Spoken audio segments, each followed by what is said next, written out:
All right. Welcome to Grue, and thank you so much for coming on the show and being a guest. I appreciate it. Me too. I appreciate it too. Thank you. So I guess the first question I'm going to start off asking right off the bat is when and how did you know that you had the special gift of astrology? Mm, that's a good question. I don't think I knew I had the gift. I don't know.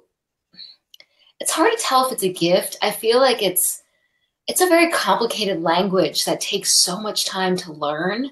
You know, Oh, really? um, I just came from a conference and there was an astrologer who said that we're all learning a new language and you start with the alphabet and then you start putting together little words and then bigger words and then sentences and the language just gets more and more complex and that's what's happening. And so I don't know if it's a gift. I just feel like I took my obsession over years and just channeled it and this is the product of obsession. Oh, Um, okay, okay. but I knew I had to be an astrologer. I had the experience of having my chart read by someone. I don't know if it was, I don't remember in particular. I just remember the experience of having an astrologer read my chart. And the experience was so profound. I felt invisible. I didn't realize how invisible I felt my whole life until someone read my chart and made me feel so seen. And I just Oh, realized wow, really? this is such a powerful service to people to make them feel seen. And I realized I want to do that. I want to see souls. I want to make all the people in the world who feel invisible, I want to make them feel seen. This is my purpose. And so I feel like that's the purpose I'm trying to fulfill by learning astrology and reading charts. I hope that makes sense. No, yeah, it makes perfect sense. Yeah. Wow, Yeah. okay. And for anyone who don't really know astrology or follow it, I don't even know if there's a way to ex explain it. Like, can you tell us like what like the basics of astrology is? And I saw something called open-hearted astrology too, and Yeah. that term I don't know. I have a master's in counseling. I wanted to be a therapist. Mhm. I also wanted to be an astrologer. And I realized that the two go hand in hand and you can't really, you're essentially counseling as an astrologer. Someone's consulting you and you're kind of doing a counseling thing. And so I just felt like an education and therapy was suitable to this art and this craft I wanted to practice.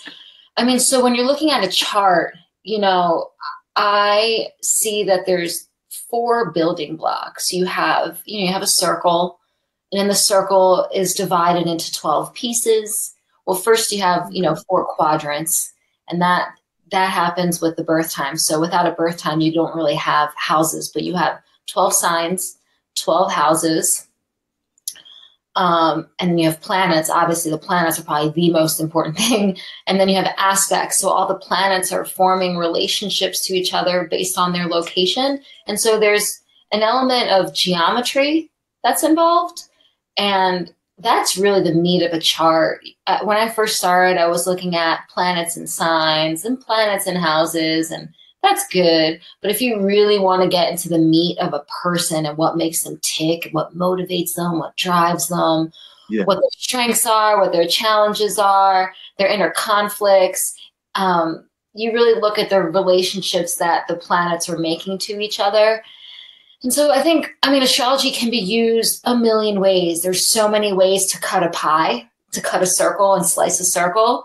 And there's so many, people use astrology for finance, for psychological understanding, for relationships, so the way I use it personally as a tool, I use it for the art of timing.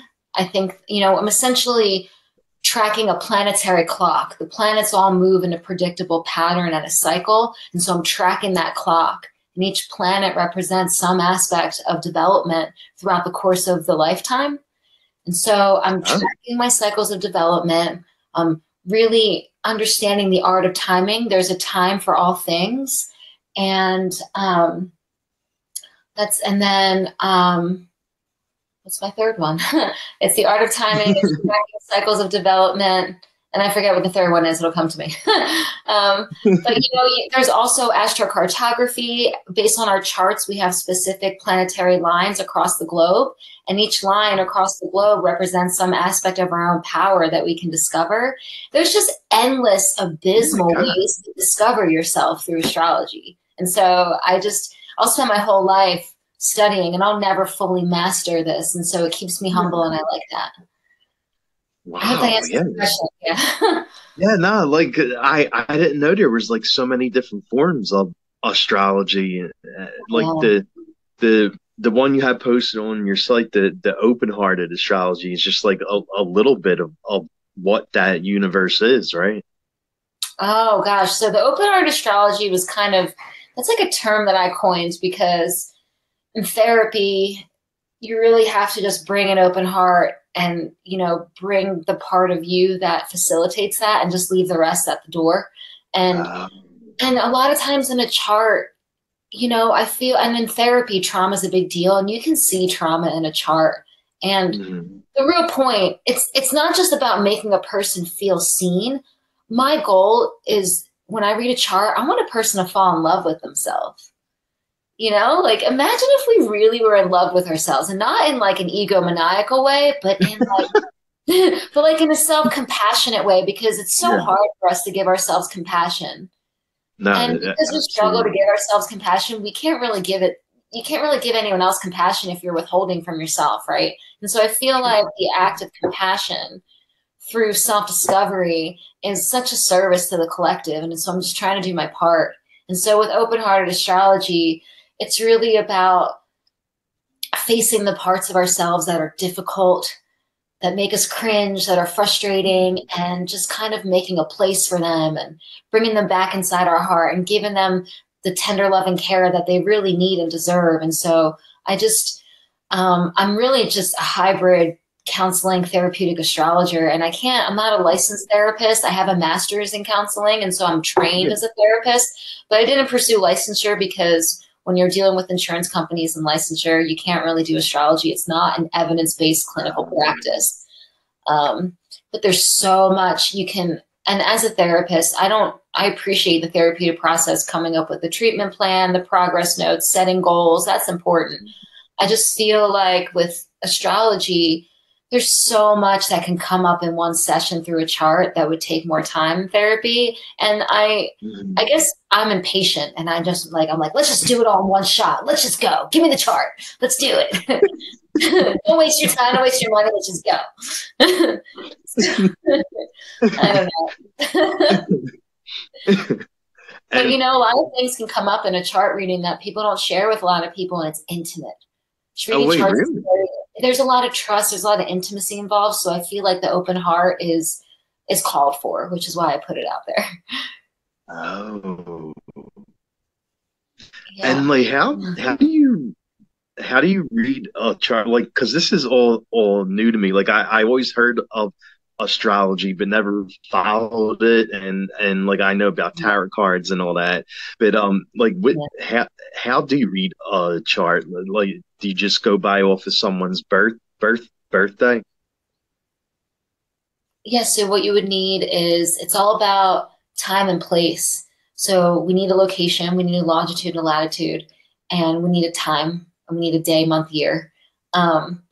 It's the alignment of time and place that is so relevant. When a soul incarnates through birth and becomes physical, it is such a monumental transformation. And so the location and time of that is paramount, and it really speaks to the blueprint and the compass. And like, it's kind of like an owner's, I see it somewhat, I forget where I read this in a book, but the chart is like an owner's manual for your personality. Like, why did you come here at this time and place specifically? There's a reason. Like, it's not, I really don't think it's all random. I really do believe that a soul strategically picks a time and a place to unfold and fulfill in a certain way. And the chart helps us understand that. And we're all doing our chart without even knowing it or realizing it. And so it's neat to pull up a chart and hear the story and just see how it fits together like perfect puzzle pieces. So we're doing it whether we know it or not. Oh, wow. Right. When I read a chart, I mean, my own personal process of growth and unfolding really is a part of my practice.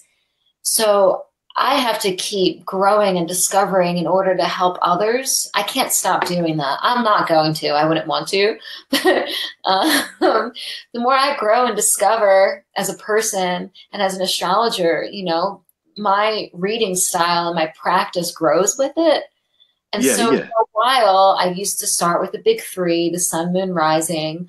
Now I really just go straight to the moon because I have this deeper understanding of how how deep the moon is in a chart. The person, you know, there's all these different planets that develop at different stages of our life, but the moon is the oldest part of who we are. It's our memory of being inside our mother's womb. It's our prenatal memories. And, you know, when we're born and we're in that infant state, we're extremely vulnerable and dependent on our mother for survival. And so Yeah. our visceral primal memories of that first bond with our mother, that forms a template and a pattern for how we emotionally bond and experience nurturing. And so that moon transforms into our patterns of emotional development, emotional connection. And so when people talk about, oh, I want a relationship reading with this other person, and they talk about sun sign compatibility, I'm like, I want to see that moon. Show me that moon, because that moon tells me what you need to feel secure and safe and loved and nurtured. And that's where the real bond happens. And that's where it gets real intimate. And so the mother being the key to our survival as an infant, that's the beginning of our moon. And so the moon develops from age like -0 up until 5. Yeah. And the sun is the ego. It's like your sense of self and identity. And around 5, you start to realize, like, I'm a person. You know, I'm a Yeah, separate being. And then the sun starts to develop. But that moon is really like the oldest part of our personality development. And I just feel like it really speaks to a lot of the depths of who a person is. And so I go straight for the moon and I used to not do that. And, you know, it's not even just the moon sign or the moon house. I really want to, and the moon also points to, this is really deep, points to our experience of the mother. The moon represents the mother, but we have to understand that the mother as a human is a separate person on her own path of development. But the moon isn't the mother, the person. It's the mother as an imprint on us. You know, we showed up in our mom's life at a specific point in time during her development, and she's a specific version of herself based on that time. And so how we experience our mother is separate from who she is as a person. And so understanding that imprint can be really like profound, and it can be a breakthrough for people. Some people have a difficult relationship with the mom, and that imprint can show us what the growth opportunity is and the spiritual lesson is of that pattern. And that can be really healing and transformative. So this is really, it's just really powerful psychological work. And the chart really, it's so analytical. I'm doing math, I'm doing analysis, but then ultimately it's like intuition. Like, you know, when you're driving, you're first learning how to drive and you're like, oh my gosh, my seatbelt, my rear view mirror. But like, you get to a point where like, you don't even think about it anymore. You're just driving. And so like, that's how I feel like astrology is. Like once you kind of like get the hang of it, like it becomes instinctive and intuitive. So it's this combination of like math, analysis, synthesis, and then intuition. And it's just, I don't know. I'm just rambling. I don't even know. No. I love hearing about this. Like, this is, I mean, like I said, like I knew probably the basics of astrology, like what it is, but it's really neat, like hearing like all the different parts of it. Like, it sounds like it's a whole big universe of learning.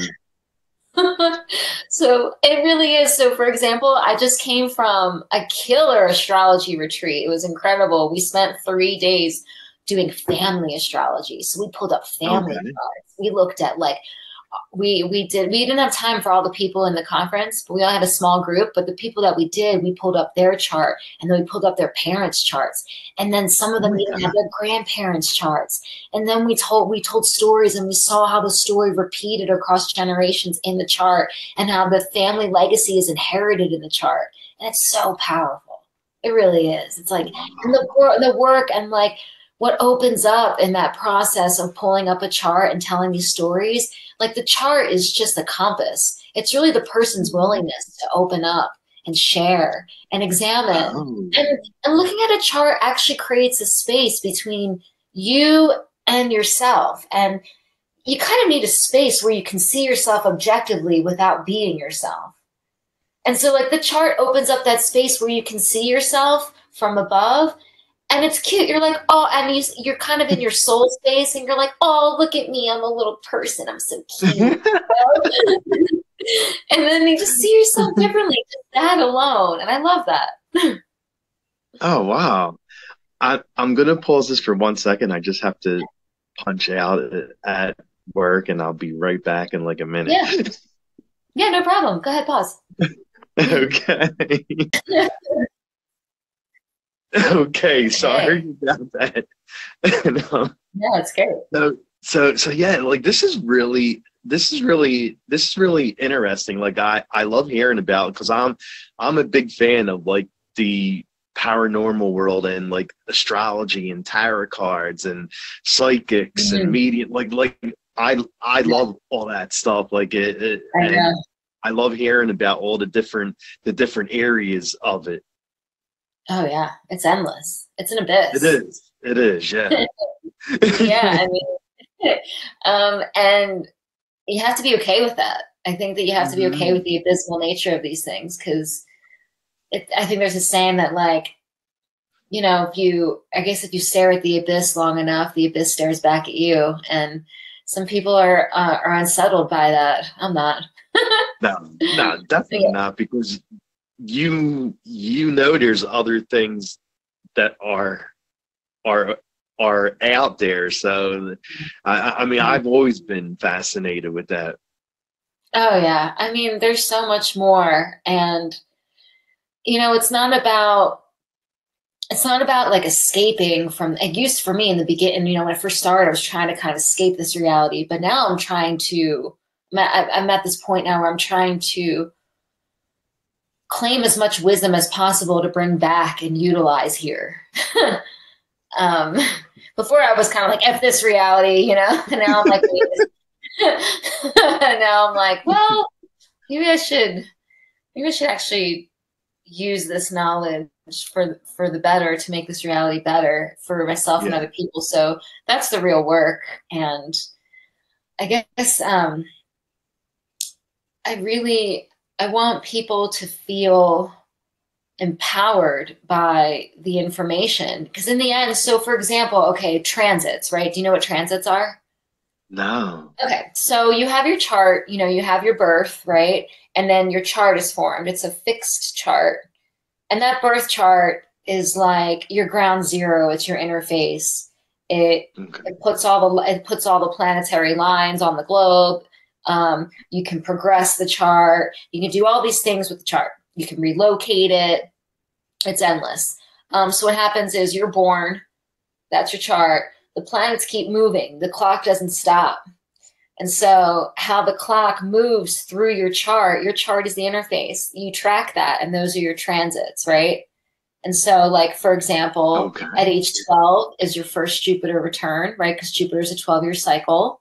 So if you know, so like kids who turn 12, what grade is that? 7th grade? That's a big deal, Jupiter return. It's just big. And so I feel like I feel for those teachers who are dealing with all the kids, all the 12-year-olds, because Jupiter is a big planet, and it's all about being big and being loud and being gregarious. And so for all those kids having those Jupiter returns, that's monumental. Jupiter is a more social planet. It's more about, you know, how we go out into the world, and it's also like our spiritual gifts and our fortune. So, you know, and then Saturn's a 28-year cycle. At age 7, you experience your first Saturn square. And there's a kind of a loss of innocence at 7 with that first Saturn square.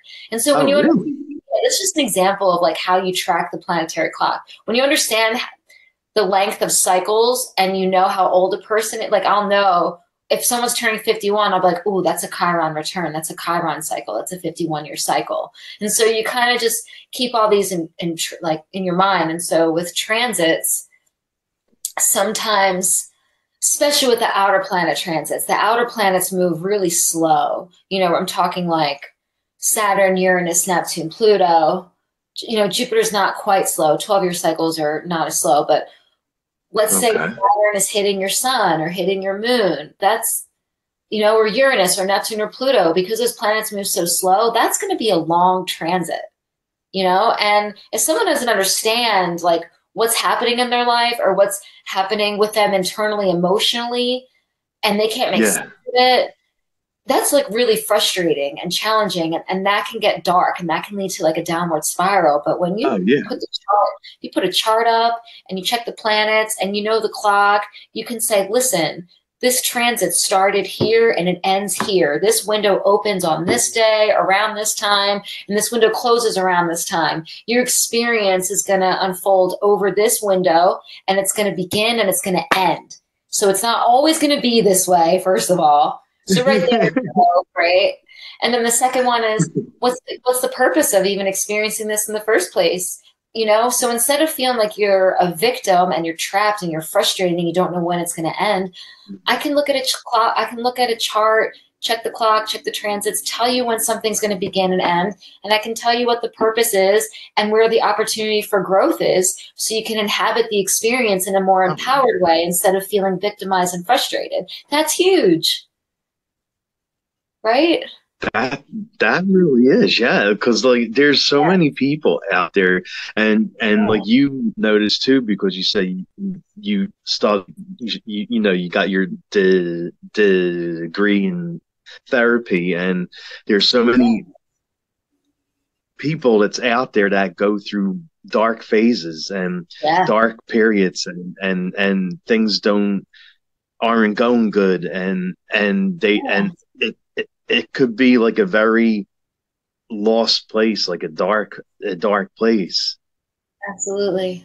Mm-hmm. Totally. So for example, Pluto's been going through Capricorn these last 15 years. So anyone with the sun, moon, or ascendant in the cardinal signs, or especially in Capricorn, anyone with Capricorn planets has been in hell these last 15 years. I have a Capricorn moon. Pluto hit my moon, and I went through hell for 3 years emotionally. You know, so when you understand, and so Pluto's moving into Aquarius next month. So like all you Aquarius people, Aquarius moons, Aquarius suns, Venus Aquarius, like it's coming for you. And so Pluto as a planet, some astrologers don't use Pluto because it's a new discovery it was discovered, you know, almost 100 years ago, 1930. And that's okay. Some astrologers think that it's still too new of a discovery.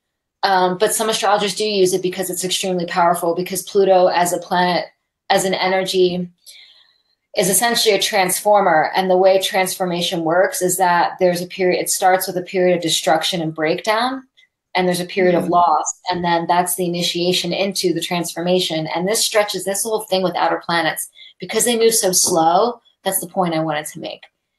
The change that an outer planet brings is a lasting change. It changes you forever. But it has to happen slowly in order to make that change last. So those transits will drag out because they're meant to change you in a way that lasts forever. So like a Venus transit, a Mars transit, that's fast. Those planets move fast. You're not even going to feel it, especially Mercury. It just moves too fast. But it's the outer planets that, So like if you understand that the way that these outer planets move and their nature of lasting change and transformation, that they work on us, and it just makes life and the universe feel more friendly and less threatening, right? Yeah, definitely. Wow. Okay. See, this would be cool. I try to get my mom to do things like this, like getting a chart read or talking to a psychic or something like this. She's not one that believes in all that stuff, but like, cause like she's been going through like a lot of stuff as of late, like a lot of health issues, and she's been like very down, and she's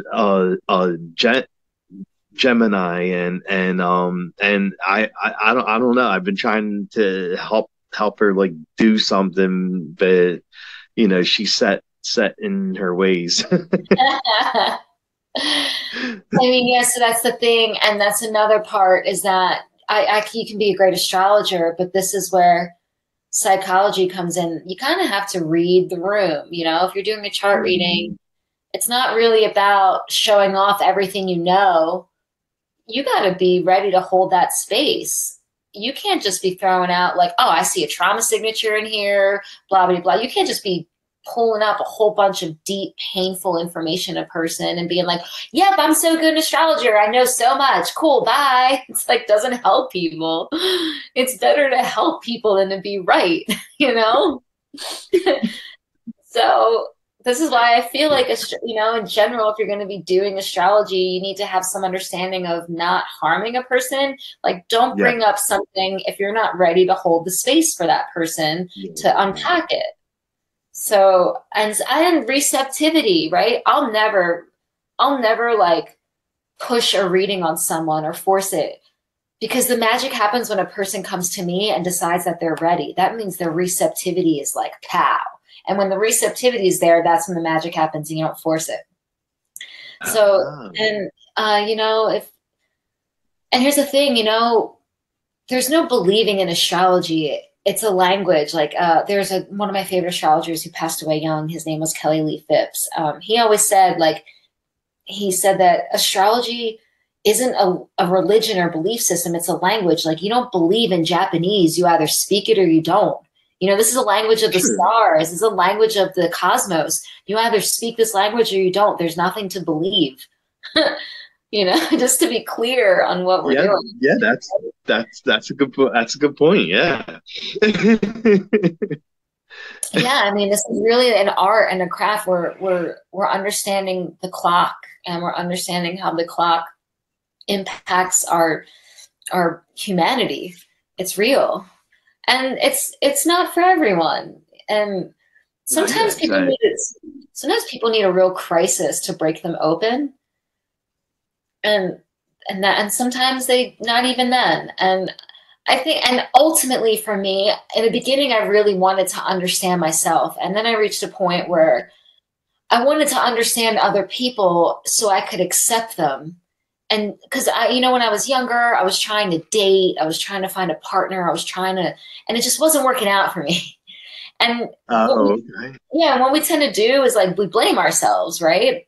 And then we just, of course. And then we feel really sorry for ourselves, and then it gets really lame, and then it's lame, more and more lame. And then it's like, wait a second, it's not my fault that my chart doesn't go with this person. It's not my fault. Like, it's not peanut butter's fault that it doesn't go with olives. It just doesn't. Like, it's really not a big deal. And so, like, once I understood, and once I really understood what I need in a partnership and what makes me tick and like what lights me up and what fulfills me emotionally, then I'm like, wait, and then I started to like really appreciate myself. Then I actually started to be selective. So I totally astrology like put me out of self-blame and out of self-pity and into more self-respect and more selectivity around friendship and partnership, which is healthy. So exactly. Like a healthy, well-adjusted person that was like, cool, you do your chart.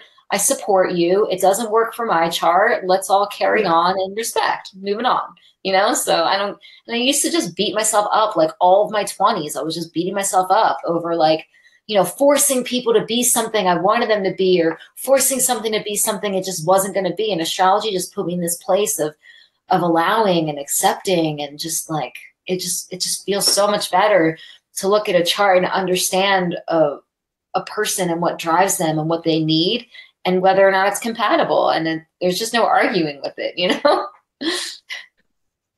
Wow. Yeah. I mean, I love hearing all this because like I'm learning so much from just talking to you, and like with like astrology, like if people go to you and hire you to talk, and like, are you able to like go back in their past, like different phases of their life, and also see like what's coming up? Oh, really? Totally. Oh, yeah. Wow. Which is why it's like the thing with astrology, there's so much information. what makes a good astrologer is not just looking at a chart. It's, you have to trim all the fat and get to the really good cut of meat. And so you have to find what's the most relevant, because it's not just about, and this is true in therapy, it's not just about the fact that they're coming for their chart reading. The key question is, why now? Of all the times, it's now. So what's happening now that brought you here, right? And so exactly. I'll look, sometimes there's all this stuff that jumps out at me, and then my intuition will come in and I'll just say, go here first. And then my intuition will tell me, like, these are the main points like, it's hard to even describe. Sometimes it's a combination of intuition and technique. My technique will tell me, like, you have to hit these main points. My intuition will tell me when and where to go, but my technique will tell me, like, you have to, in order for this to be complete, you can't forget these main things. So for example, like, if someone is born with a planet that's retrograde in their chart, I'll know that, okay, at some point that planet is going to station direct by progression. So progression, this is spirit calculus. I hope this isn't complicated.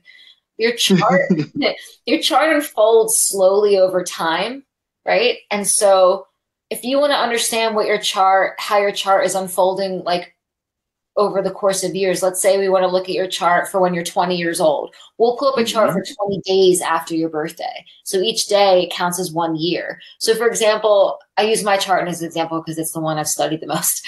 It's not about me. I don't really care about me anymore. Ultimately the point of astrology is to really just get over yourself. I'm over it. I'm over it with my chart.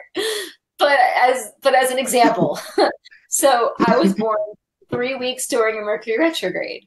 So when I turned 21, my Mercury stationed retrograde by progression. And so my Mercury's been retrograde for 21 years, because Mercury was retrograde for those 21 days after the three, you know what I mean? So when a planet stations, whether it's retrograde or direct by progression, that's a really big deal in someone's life. Not everyone experiences it. And when they do, it's that. And so I'll kind of notice, like, oh, that's retrograde. Let me check and see when that's stationed. And then I'll check a certain age and I'll be like, oh, damn. So things like that. And I can, if something happened, if a really important event happened in a person's life, I'll pull up that date and I'll check the transits and I'll see what was going on at that time. And so even like recently, I just listened to a woman who talked about death charts. I just recently had a friend pass away this year, and it was really devastating. But I knew when, the time, the place, and the date. I knew exactly when she died. I pulled up those transits and I compared her death chart to her birth chart. I compared her death chart to my chart. And so it's really about the potential for healing and understanding when we're pulling up these transits and we're seeing the impact that they have on our chart, because there's the event and then there's our experience of the event, which they're distinct. And astrology helps us flesh all that out. And so creating that space to really flesh some things out, it's powerful. So I'm not in the business of arguing. Yeah, I don't want to argue about right and wrong. It's a process that's really beautiful if you allow it and you open up to it, Okay. And do you also help, like, if someone, do you help with, like, personal growth, mental growth, and, like, if someone is, like, soul searching? Oh, yeah. I do a lot of relationship stuff too. So they'll be like, oh, I just met this person. And then I'll pull up a chart, and that's really tricky territory because, the way you show up in a relationship, the way you show up for a partner, that's based on your personal work and your personal growth and your presence that you cultivate and your personal accountability. Right. And so I'm actually extremely opposed to this. Astrology is not an excuse to be an asshole. Okay. It's not. You don't get to be an asshole, blame it on your chart. Like, that's bullshit. Shut it down right now. No. Yeah, so when I'm looking at relationships, here's the thing too, is that like I have this power, I'm pulling up patterns, and I have this power to imprint someone with this knowledge, and self-fulfilling prophecy is real. They might just, I could tell them, I have to be careful about the way I explain a pattern, because the way we go out into the world, we go out and we create our beliefs and make them real, and we fulfill that. And Yeah. my power to plant a seed for someone to go fulfill, I'm planting like a prophecy seed. So I have to be really cautious about how I give this information and this knowledge, and how a person goes into their life to apply it and create their destiny. So in relationships, I almost like to say, like, have a relationship first before pulling up the chart, And so and I don't even like to read a chart in the beginning. I want a person to show me who they are, Okay. and then, because you don't want to, like, I call it, like, I don't want to be like a space racist, like a spacist. You'd be like, oh, well, you got Aquarius moon, you suck. Like, I'm trying not to do that. Maybe that person is like using that Aquarius moon in a really beautiful way, and I'm missing it because I don't give them the chance to show me. Yeah, So, like, yeah, I yeah. really want a balance of, like, I see the chart, but I really want the person to show me who they are and how they're doing their chart, you know? Okay, okay, makes sense. And then in a relationship, I want to say, like, okay, with relationship readings, the first thing I look at is, like, let's look at you, because you are a part of the relationship equation. The relationship is, like, there's you showing up into this relationship, and there's this other person, and you both have your own history, you both have your own patterns, and what are you bringing up in each other? And to the point where, if I'm looking at a relationship reading, I'm like, where I really try to make it, like, accountable, and, like, where is your Yeah. responsibility? Like, this comes up for you emotionally, how do you deal with it? And, like, when this person has this issue, like, how are you showing up for each other, and how are you showing up for yourselves? Because relationships are mirrors. So, like, I have this book, it's a relationship astrology book, it's called Through the Looking Glass, Oh, and okay. it's really neat, and it's like, it's all about how, like, the mirror of relationships shows us who we are. And so it's a picture of two people holding hands staring into a reflection pool, and relationships really show us reflections of ourselves. And so, like, I really just try to use readings so that people can, like, cultivate a deeper self-awareness and find more opportunities to grow. So when conflict shows up, how they respond and how they show up for that conflict. I want astrology to inform and empower the way people show up for themselves and each other. That's my goal for astrology. I hope that makes sense. Oh, yeah, yeah. And what about like I don't know if this is like your area, or if it's like another area, like past lives, and like your Oh yeah. aura too, like aura cleanses, and reading like an aura. I've never done much of the aura stuff. I feel like that the aura is always changing depending on, like, what we're going through emotionally or, Mhm. like, circumstantially, right? Like a tarot card. I did start with tarot cards. Those will change. Your life is unfolding and changing, and so your auras and your cards are going to change. What I like about astrology is that you can track those changes. You can, like, really, with a card, it's like a tarot card is like the weather. One day it's sunny, one day it's not. Like, the weather's changing, and the cards and the aura will show you the weather changing, but the chart allows you to predict the weather, right? Oh, okay. Yeah, and so I like to be 5 steps ahead. I want to. I don't want to look out the window and say, "Okay, cool, the sun's out." Like, I just pulled a tarot card, the sun's out. I want to, like, I just kind of put my cards and put the auras away, and I pull up the clock, and I'm like, "Okay, now I can see the weather." Like, it's like getting a bird's eye view of it. Oh, wow. Yeah. But I was very intimidated by astrology in the beginning. Um, it's it's intimidating. And so there were times where I would just put it away and I just broke off little bits at a time. Mm-hmm. And then I really didn't start to feel like I understood. I started going to astrology meetings with other professional astrologers who were really speaking fluently. And that was really what helped me, because other than I was kind of just trying to teach myself and figure out all the pieces of the puzzle. And like, I knew all the pieces, but they were kind of just sitting on the table like a big mess, and I didn't know how to put it all together. And so hanging out with other people who had already put the pieces together and were fluently speaking, and that really kind of clicked for me. And so there's something to be said, you know, when you're learning a language, you need people to practice with.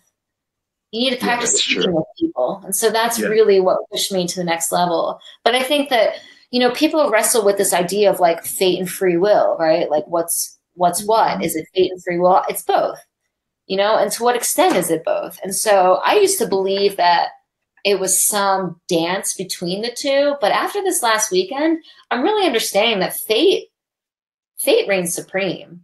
We have no say over these matters of life and death. We don't really have a say over when someone's time is done or when they pass away or what happens. The only thing we have a say in is how we show up for it. That's it. Yeah.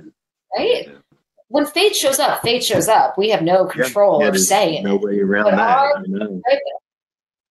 Right. But then like the way we react, the way we respond, the stories we tell ourselves, the way we experience it, the kind of person that fate makes us, that's the free will. Mm-hmm. And so that's the astrology. So I feel like I want the astrology to help us embrace the fate and show up as, you know, the most empowered and the most loving and the most like, just the best version of ourselves that we can muster. So I think astrology helps me cope with our fate. Okay. And like there are such things as past lives, like you live like different lives leading to your current life.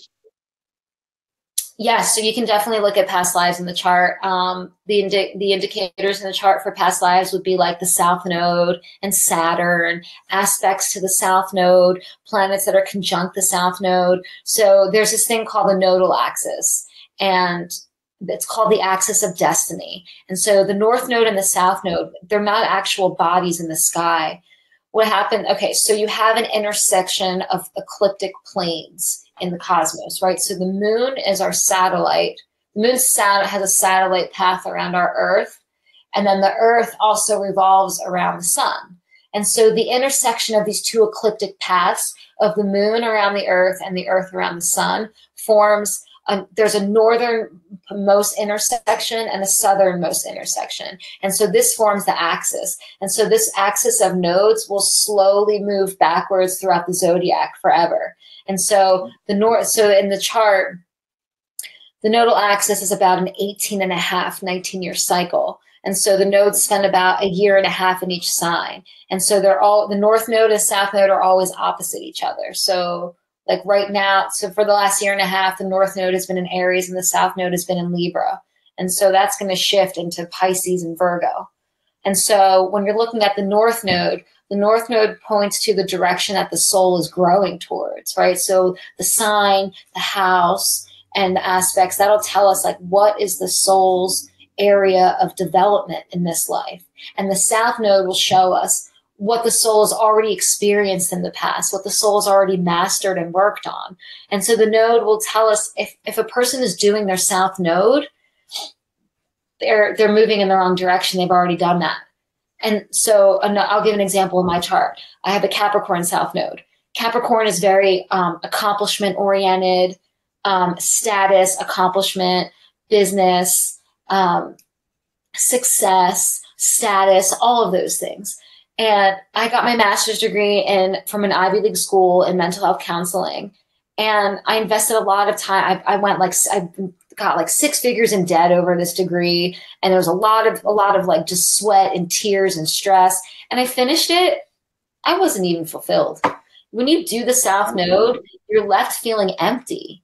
I already did that in the past. I already had the status and the accomplishment. I already did the Capricorn thing. And so people go to the South Node because it's what they know and it's what's familiar because they did it in the past. And so when you go to your North Node, It's uncomfortable. So I have a Cancer North Node. I'm not supposed to be business, status, success, accomplishment oriented. I'm supposed to be vulnerable and feminine and tender.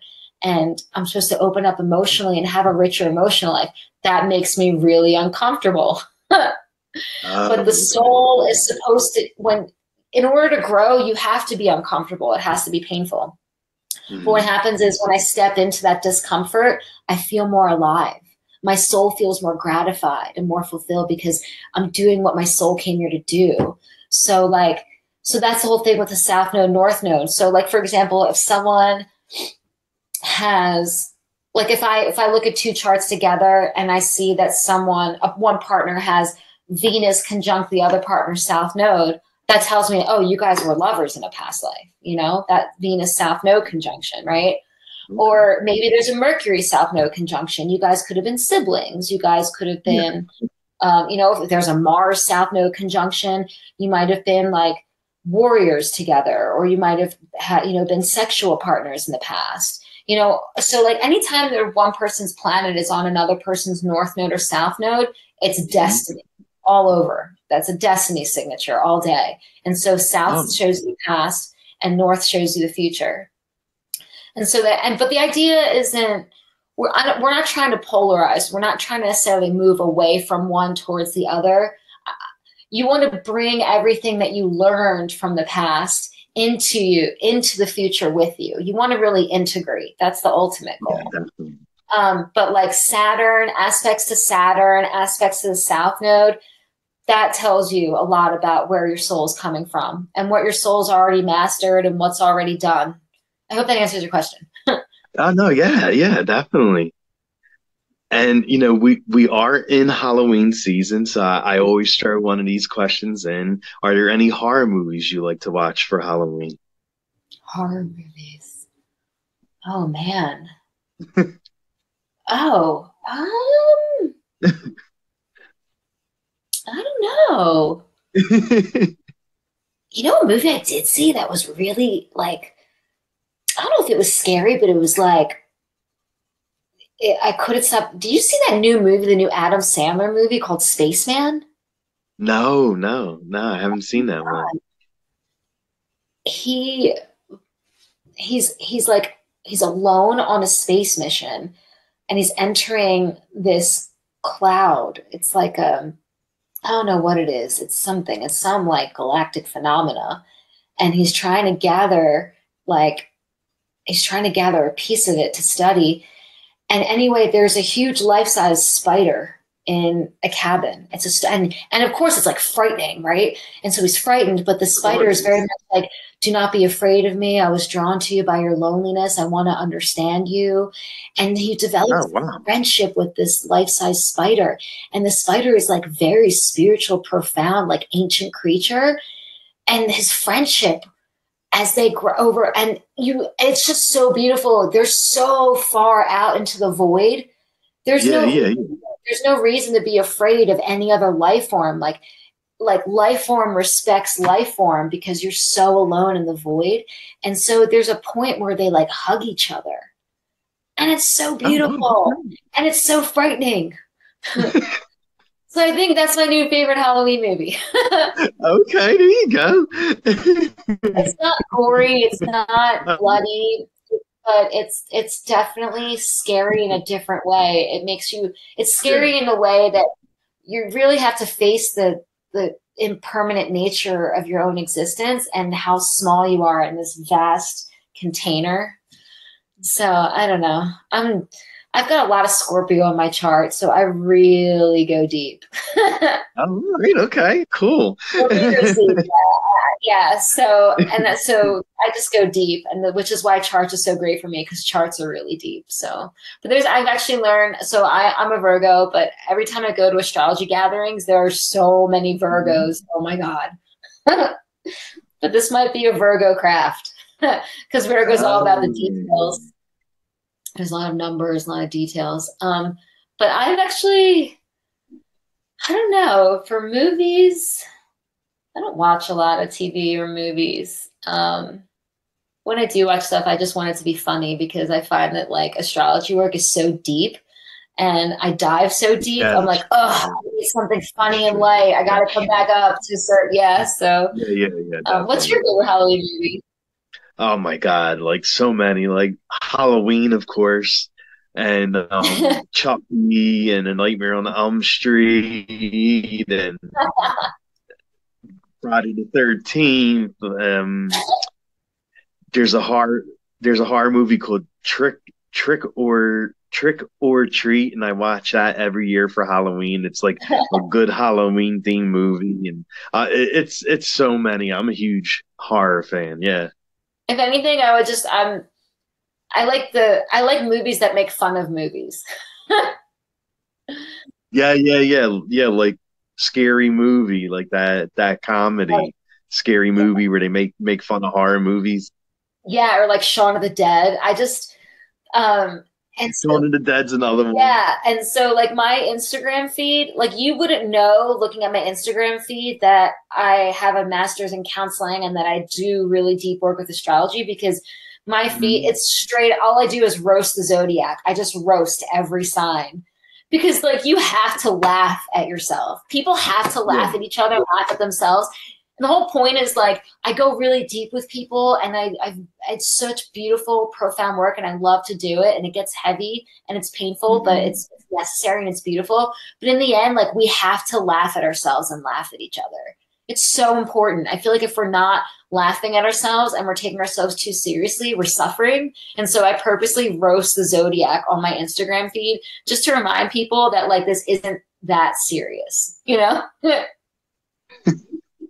Right? Well, yeah, definitely. And Otherwise, it's so heavy, and then people don't want to look at it anymore, and it gets annoying and it gets too much, right? So, that yeah.